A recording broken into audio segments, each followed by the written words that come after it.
아버지께서 내게 하라고 주신 일을 내가 이루어 아버지를 이 세상에서 영화롭게 하였사오니 라는 말씀이 있습니다. 예수님이 이 땅에 오신 이후 어떤 일을 하시더라도 혼자 독자적으로 하신 일은 한 번도 없습니다. 항상 하나님께서 시키신 일, 하나님이 하라고 하신 일만을 예수님이 감당하셨습니다. 요한복음 4장에 보면 예수님께서 사마리아 수가라는 동네에 전도를 하러 가셨어요. 그리고 그 수가라는 동네에서 우물가에 앉아 계실 때 물 길러 온 사마리아 여인과 대화를 하셨습니다. 대화가 다 끝나고 난 다음에 제자들이 왔어요. 제자들이 먹을 것을 구하여 돌아왔을 때 예수님이 대답하기를 나는 이미 먹었다 라고 대답을 하십니다. 제자들이 누가 도대체 뭘 갖다 줬습니까? 하고 제자들이 묻자 예수님이 이렇게 말씀을 하셨어요.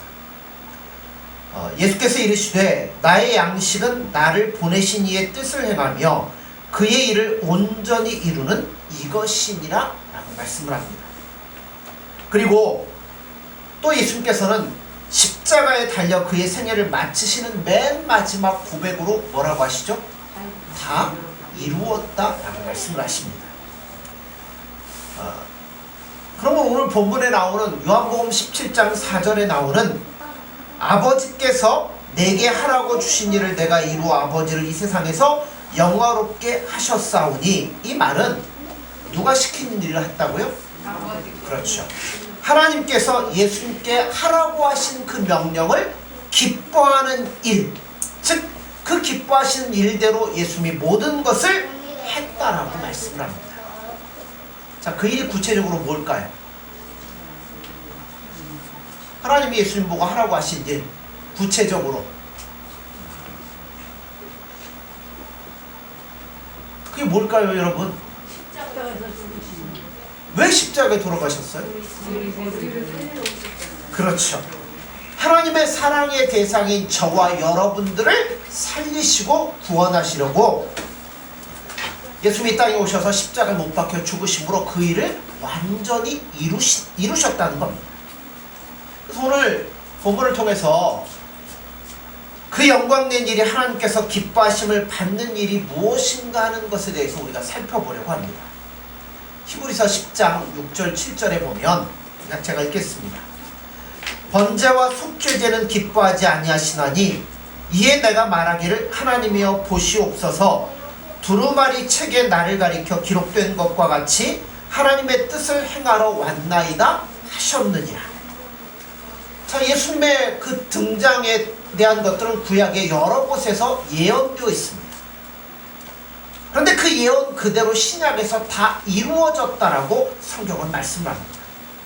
여기 보면 제가 히브리서 읽었는데 하나님의 뜻을 행하러 내가 왔나이다 라는 구절이 있어요. 이 대목은 제가 조금 전에도 말씀드렸던 것처럼 예수님이 하신 어떤 일도 하나님이 시키신 일만 했고 시키지 않은 일을 단독적으로 하신 적은 한 번도 없다는 겁니다. 그래서 히브리서 금방 읽었던 말씀에 나온 것처럼 나는 아버지의 뜻을 행하러 왔다 그 말씀을 하시는데 이 말씀을 우리가 잘 이해하기 위해서 성경을 한번 찾아보시죠. 시편 40편 1절에서 8절입니다.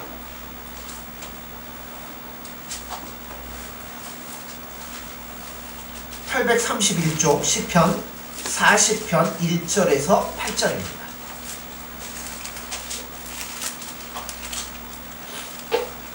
찾으셨으면 교독합니다.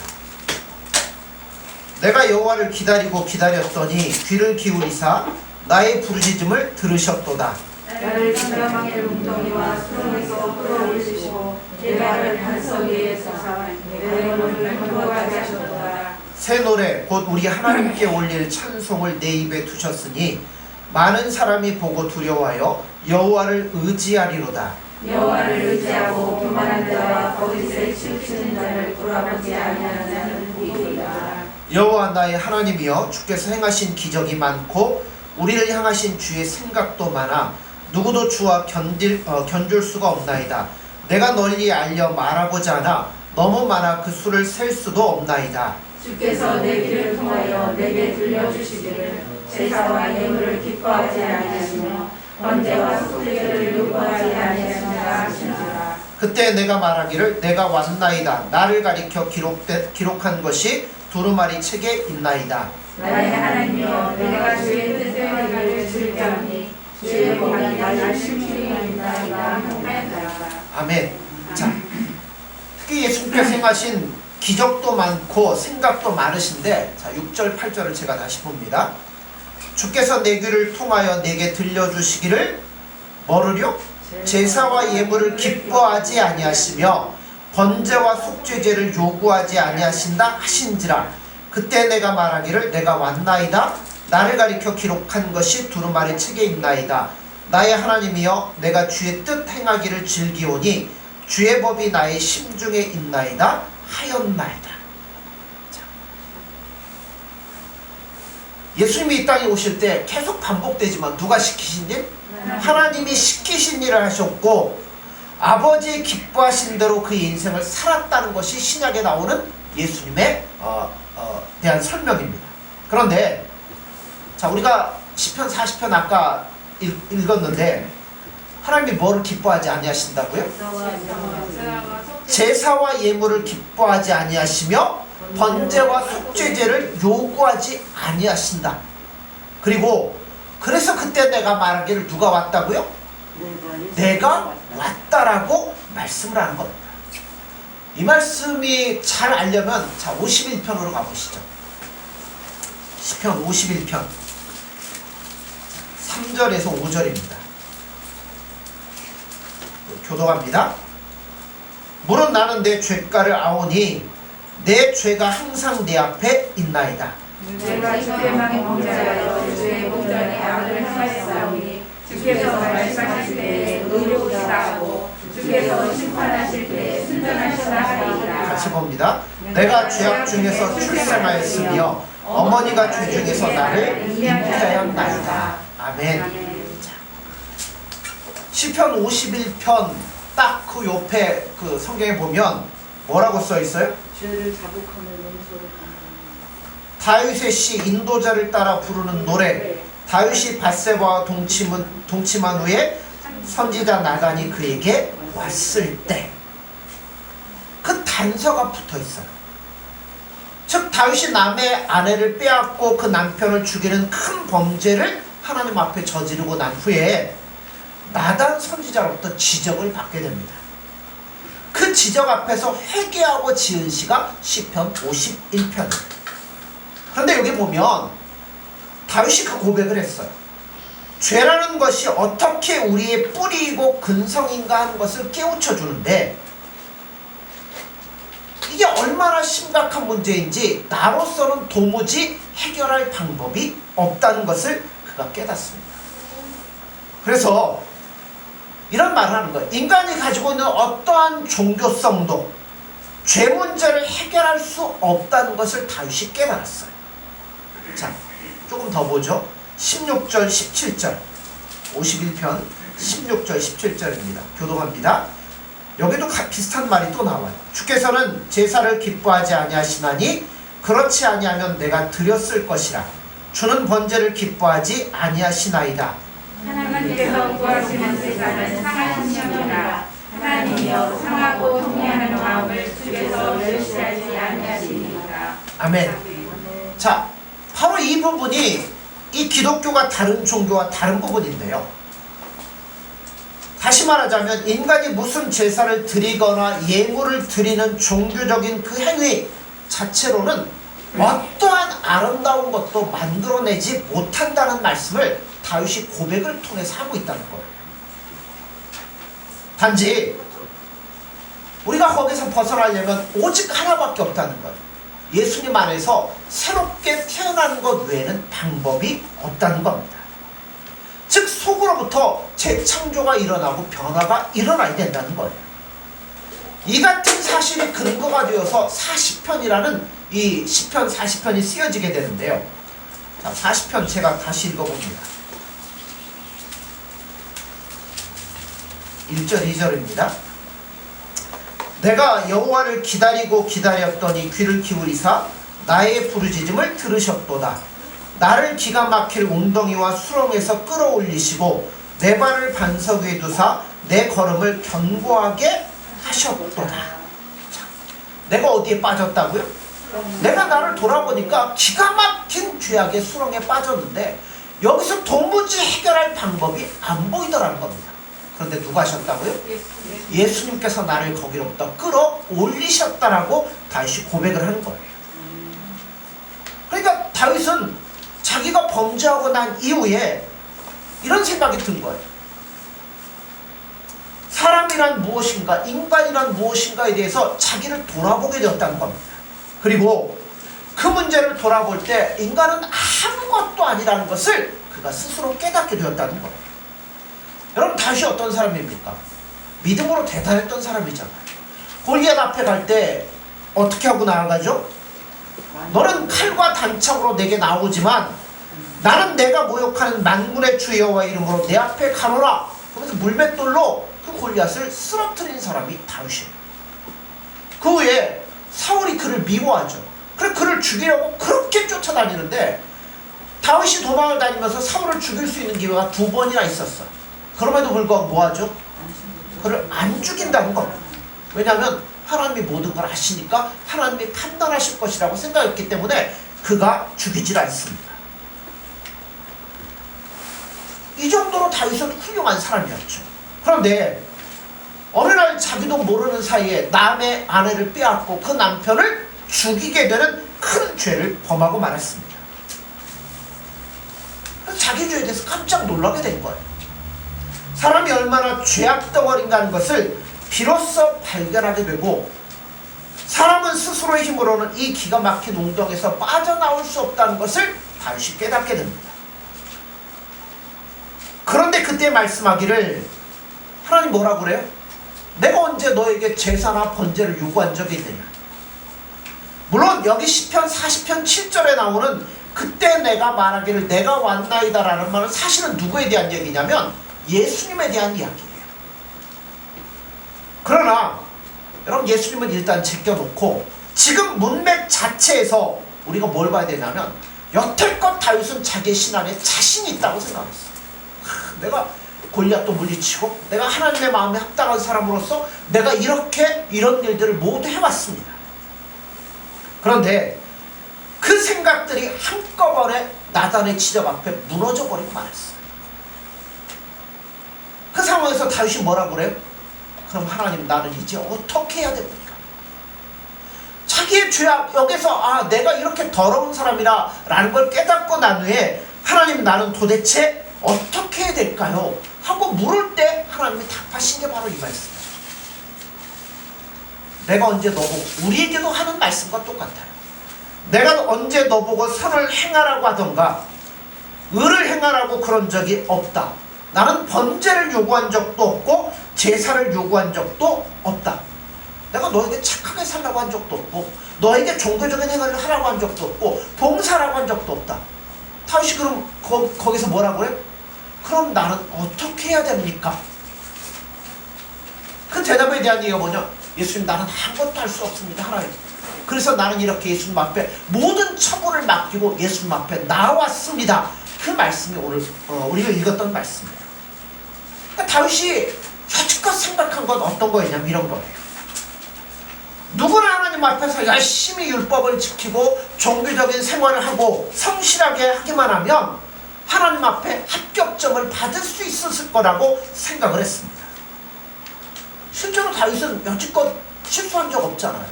요 바세바 사건 빼놓고는 없었잖아요. 그런데 어느 날 남의 여인을 빼앗는 자리에서 그 끔찍한 일을 하면서도 그것이 자기에게 죄인지를 모르고 살아왔다는 거예요. 그런 나단 선지자가 와서 이렇게 비유를 합니다. 어떤 부잣집에 손님이 왔는데 자기 집 양떼가 가득해요.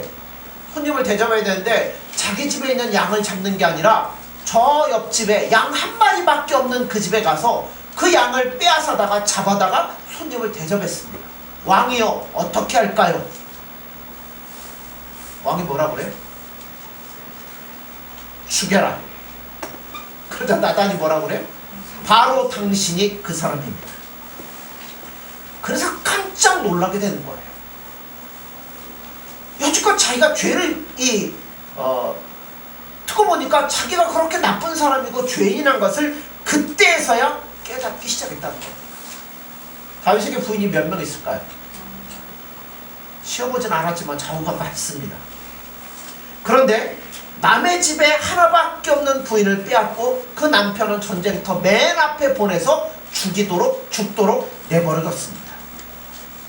자기가 범죄한 줄을 모르고 살다가 이 지적을 받고는 다윗이 깜짝 놀라게 됩니다. 그래서 어떻게 해야 이 문제를 해결할 수 있을까? 생각을 하는데도 도무지 방법이 안 됩니다. 제사를 드려야 될까요?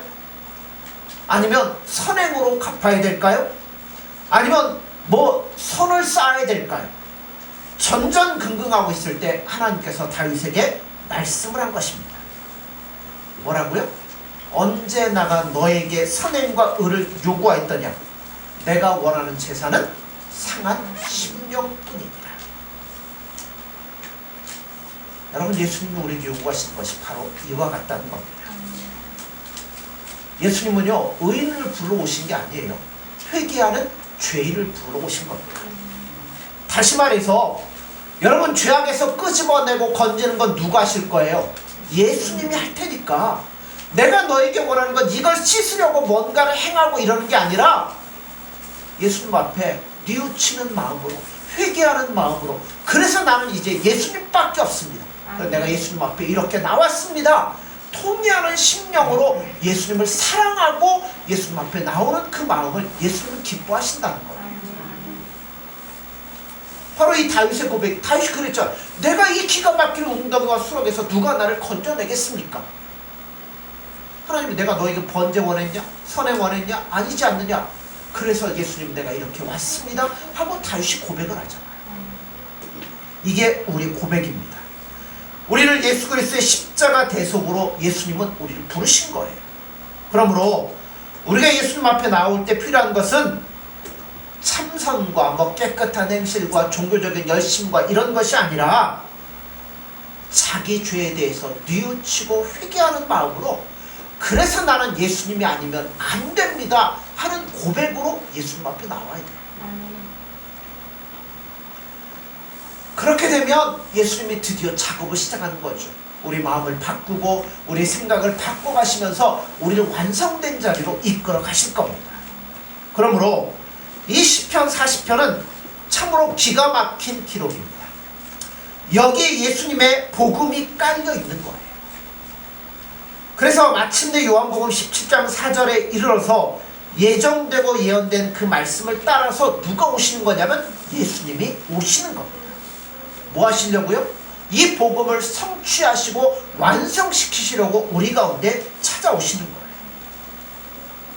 자, 요한복음 17장 4절입니다. 아버지께서 내게 하라고 주신 일을 내가 이루어 아버지를 이 세상에서 영화롭게 하였사오니. 여기서 하나님께서 예수님께 주신 영화롭게 할 일이 뭐예요? 그렇죠. 이 땅에서 자신의 죄인인 줄도 모르고 하나님이 누군지도 모르고 하나님으로부터 도망간 자들을 불러다가 하나님을 알게 하고 깨닫게 해서 하나님의 백성 만드는 일, 그 일을 위해서 예수님이 이 땅에 오신 겁니다. 그러므로 예수님이 이 땅에 오신 일의 표적, 목적은 누구예요? 표적이 누구예요? 바로 우리들이라는 거죠.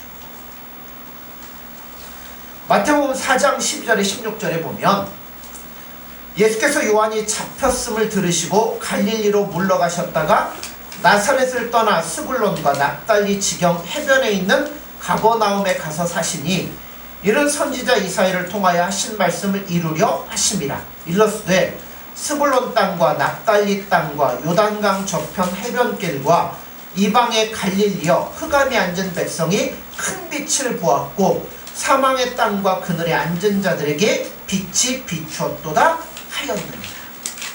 자, 그러니까 시편 40편이나 51편을 통해서 그리고 오늘 본문을 통해서 기독교가 무엇인가 하는 것을 우리들에게 말씀하는데, 그게 뭐냐면 이런 거예요.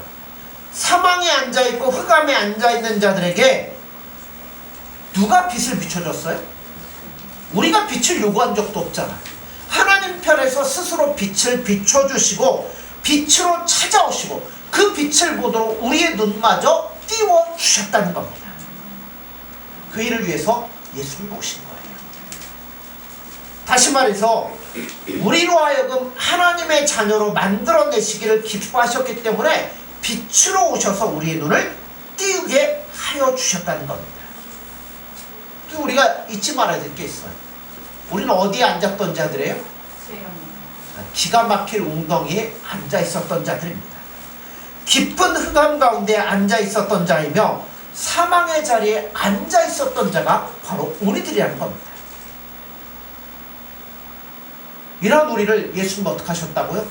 거기에서 끄집어내신 거예요. 건져내신 거예요. 빛의 자리로 이끌어 오신 겁니다. 그러므로 기독교에는 여러분 어떻게 보면 절망이라는 게 있을 수 없어요. 왜냐하면 절망 가운데 있는 우리들을 끄집어 빛으로 생명으로 건져 오셨기 때문이죠. 그리고 예수님께서 이 땅에 오셔서 세상의 조건과 환경에 순응하며 오셨어요.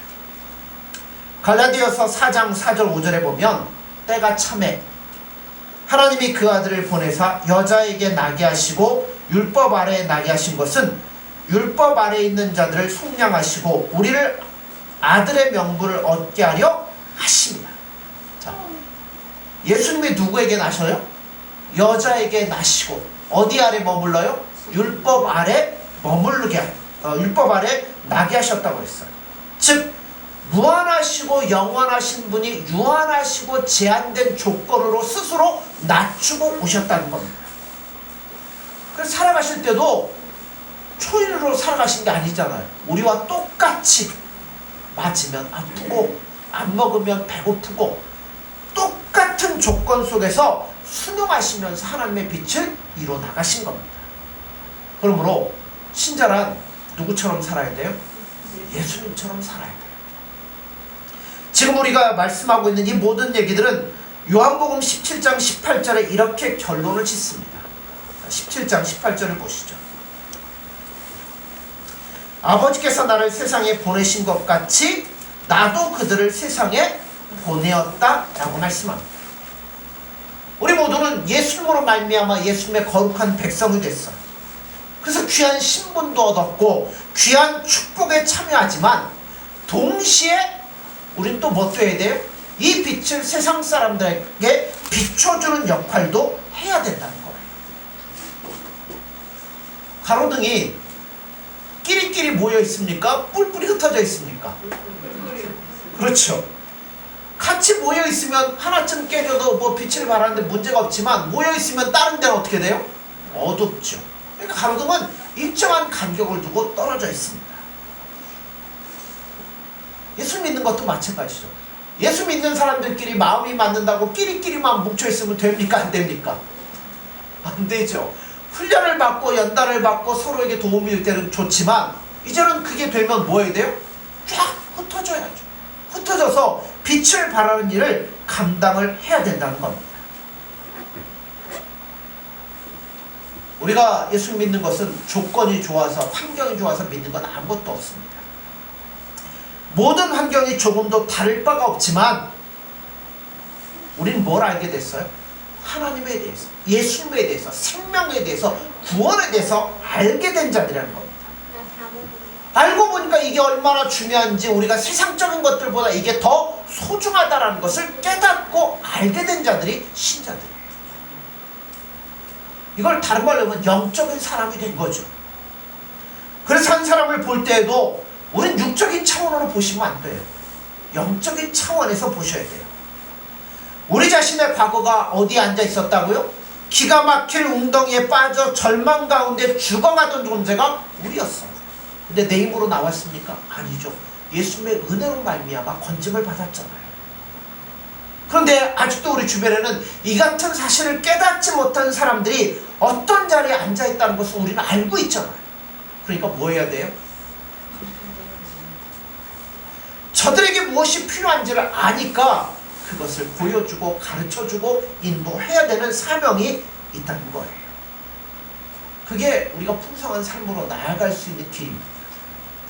고린도후서 8장 9절에 보면 우리 주 예수 그리스도의 은혜를 너희가 알거니와 부유하신 이로써 너희를 위하여 가난하게 되심은 그의 가난함으로 말미암아 너희를 부유하게 하려 하심이라 라고 말씀합니다. 사실 예수님이 이 땅에 오실 아무런 이유가 없어요. 왜 오셔야 됩니까? 오실 필요가 없죠. 그런데 부족한 것도 없고 아쉬운 것도 없는데 그럼에도 불구하고 예수님이 이 땅에 오셨어요. 누구를 위해서? 나를 위해서 오신 거예요. 그리고는 나를 위해서 십자가를 지셨습니다. 그것이 하나님 앞에 영광이요 기쁘신 뜻이라고 말씀을 합니다. 그러므로 예수님 뭔 죄를 지었거나 십자가를 져야 되는 이유가 있어서 지신 게 아니라 전적으로 우리를 부유하도록 하기 위해서 예수님이 십자가를 지신 겁니다. 신자의 삶도 여러분 이와 같다라고 생각이 됩니다. 곤란하고 힘든 상황에서도 복음과 하나님의 하나님 되심을 드러내는 자들이 되는 자가 바로 신자라고 말씀할 수 있습니다. 세상 속담에는 쌀떡에서 이신난다라고 얘기하지만 여러분 신자는 뭐 내가 여유 있어서 섬기는 거 아니잖아요. 내가 뭐 능력 있어서 사는 거 아니잖아요. 하나님 사랑하고 예수님 사랑하기에 나를 헌신하며 믿음으로 나아가는 겁니다. 베드로전서 4장 11절을 보면 만일 누가 말하려면 하나님의 말씀을 하는 것 같이 하고 누가 봉사하려면 하나님이 공급하시는 힘으로 하는 것 같이 하라. 이는 범사 예수 그리스도로 말미암아 하나님의 영광을 받으시게 하려 함이니 그에게 영광과 권능이 세세에 무궁토록 있느니라. 아멘. 신자의 결론은 그래서 누가요? 자기 힘으로 사는 자가 아니라 오직 예수님의 은혜로 사는 거예요. 영적인 문제뿐만 아니라 물질적인 것에 속한 것일지라도 내 능력이나 내 힘으로 사는 게 아니라 예수님이 주시는 것으로 만족하며 그것으로 살아가는 겁니다. 오직 예수님의 은혜. 이거를 이스라엘 백성들이 몇 년 동안 보여줘요? 40년 동안 보여주잖아요. 어디에서요? 광야에서. 먹을 게 아무것도 없는 광야에서 그들이 40년간 어떻게 살아요? 하나님이 매일같이 공급해 주시는 만나와 때를 따라 주시는 메추라기와 반석을 터뜨려 주시는 물을 먹으면서 그들이 살잖아요. 여러분 우리도 마찬가지예요. 우리 누가 주시는 예수님이 주시는 은혜로만 말미암아 사는 겁니다. 우리는 하나님 앞에 내 것을 내놓을 게 하나도 없어요. 왜냐하면 모두가 누가 주신 거예요? 예수님이 우리에게 주신 거예요. 그래서 하나님께서는 예수 그리스도께서 자신의 판단과 능력과 뜻으로만 산 것이 아니라 전적으로 하나님의 뜻과 영광을 위해 사셨듯이 우리도 이제는 예수님을 위해서 살아가는 삶이 되어야 된다는 거죠. 그러려면 예수님하고 한통속이 되어야 돼요. 재미난 얘기 해드릴까요? 제가 가끔 자다가 이제 요새 가끔 깰 때가 있어요. 어느 날 자다가 딱 깼는데 이상한 소리가 들려와요. 무슨 소리인가 가만히 들었더니 우리 집사람이 자다가 잠꼬대를 하는데 방언으로 잠꼬대를 해요. 워셔할 막 하더라고요. 저 사람이 꿈속에서까지 기도를 하는구나. 그리고 며칠 전에는 또 이제 자다가 깼어요. 근데 또 무슨 소리가 들려와요. 무슨 소리가 들리냐면 꿈속에서 예수님 사랑해요. 그러면서 또 뭐라고 막 하더라고요. 여러분 한통속이 되려면 저렇게 돼야 돼요. 여러분 맨정신일 때만 되는 게 아니라 잠속에 제가 보면서 도전을 받는다니까. 야, 얼마나 하나님을 사랑하고 그러면 저렇게 하려고 그럴까? 왜 나는 꿈속에서 이 예수님 안 찾을까? 이런 마찬가지예요. 예수님이 하나님의 뜻에 합당하고 하나님이 하라고 하신 일, 그러니까 누구하고 한통속이 된 거예요. 예수님이 하나님하고 한통속이 돼서 그 일을 기쁨으로 감당했던 것처럼 우리도 누구 한통속이 되냐면 예수님과 한통속이 되셔야 돼요. 우리가 당하는 환경과 삶 속에서 영적인 신령한 도전을 나를 만나는 모든 사람들에게 끼치고 도전을 줄 수 있는 사람이 되어야 돼요. 그러기 위해서는 여러분 예수님을 더욱더 뜨겁게 간구하시면서 사랑하시는 겁니다. 그래서 오늘 이 말씀처럼 예수님은 하나님이 하라고 하신 일을 하셨고 그분이 기뻐하신 일을 감당하셨던 것처럼 우리도 예수님 우리에게 하라고 하시는 일을 감당하고